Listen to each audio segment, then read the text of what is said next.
Hey guys, how's it going? This is Dylan again, and welcome back to my channel. So I'm pretty excited today. I had a question from one of my subscribers, and the question is, should I go with a freemium model or should I go with a premium model? And I'm gonna tell you what I've been doing for the last few years, and that is that I sell every single one of my games. I try to go with a freemium model, and it didn't work for me. It wasn't really my business, my core business model. So you might ask me, so Dilmer, how do I determine if I should go with a freemium or should I go with more of a pay model? And that depends. That depends a lot on the game that you're creating. So the first thing that I would do if I were you, and this is exactly what I did when I wanted to determine how much to charge for some of my games, and that was that I started researching. You want to research as much as you can, especially the genre that you're creating your game. So if people in your genre are not charging anything, or more likely the people are not willing to buy that game because they're used to getting games like that for free. So you might need to determine what the right route is. You might have it for free and then charge mini transactions inside of the game. So if I were you, I would probably be thinking about, so if I'm gonna make it free because my target audience and basically the genre of my game is more likely to be free, then you gotta determine, okay, how am I gonna be making, money with the game? Do I release with certain amount of levels, and then within the game I charge 99 cents or $2 for a level pack? Or maybe you unlock different power ups just by charging people. So you gotta strategize that really well. Think about what can you do within the game that will be fair for the user, that will be fair for you as a company. And also, if you make the game free, you're more likely to get more downloads to start with.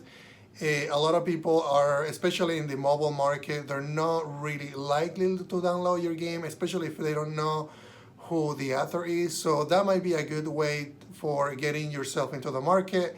Make the game free, and then have in-app purchases inside of the game.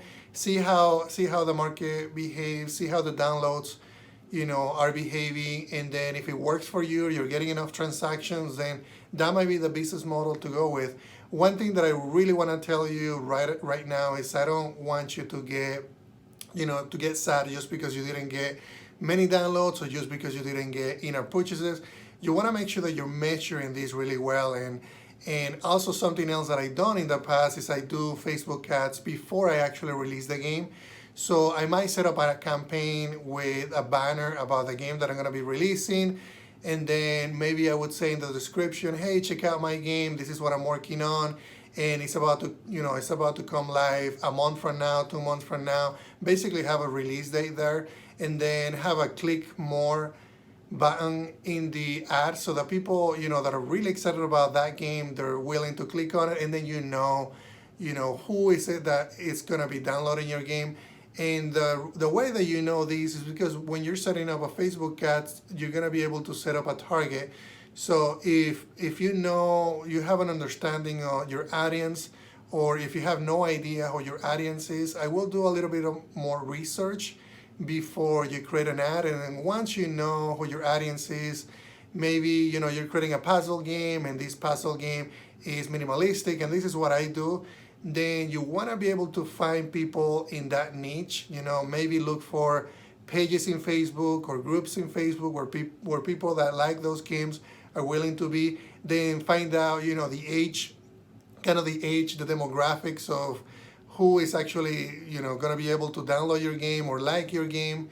So as an example, if I'm creating a shooter game, and I'm targeting an audience that really doesn't like shooting games, so you're not gonna get downloads. You're not gonna get the information that you need.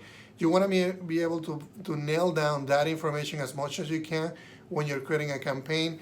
Another thing that I do a lot before deciding if I should go with a freemium model versus a pay model is you got to be able to try things. You got to try as much as you can, and you might fail the first time, and you might realize, oh, the freemium model didn't work for me. Maybe a premium model will be what your audience is looking for or what your business should be.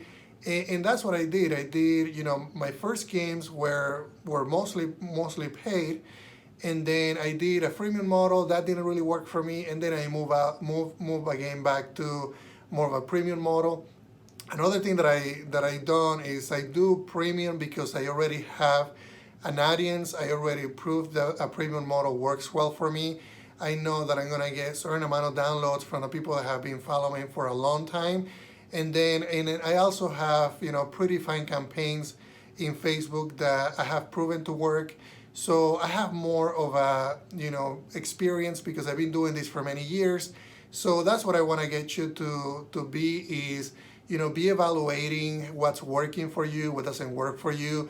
I'm not gonna say that if you make your game premium for the get-go, and you might realize that after a few days it's not doing really well. So I would step back and think about, okay, what can I do right now to make sure that my release period, and I call a release period the first month of your game release. That's basically the most important part of your game release, because that's when you're gonna get most of the downloads, the most visibility for your game. So if you're evaluating how your game did in the first week, make sure that you step back and you say, okay, maybe I should have released this as free and then had few in-app purchases to begin with. So if you already released, you already had a plan, maybe you released 50 levels, then step back and say, okay, maybe I should make this game free and then add 25 more levels to the game. And then that way you can change the model pretty quickly, try things out, see how they do, and then have the best of both worlds. You try a freemium game, you try a premium game, and then you know that you have the data available for you. So make sure that you do this. Don't really get down to feeling sad because something didn't work. This is the iteration process, and it might not be perfect at the very beginning, but you'll start getting more information about the market, understanding what your niche is.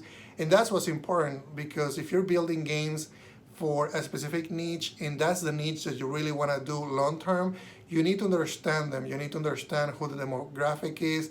You need to understand, what are they willing to pay for? What are they willing to, what are they used to getting for free?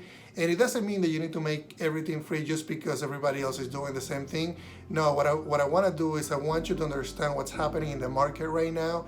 And then once you know the market, then you can do, strategies around that. So if you have any questions, let me know through the comments. I'm really willing to help you decide what the best business model should be. We can talk about it through social media as well.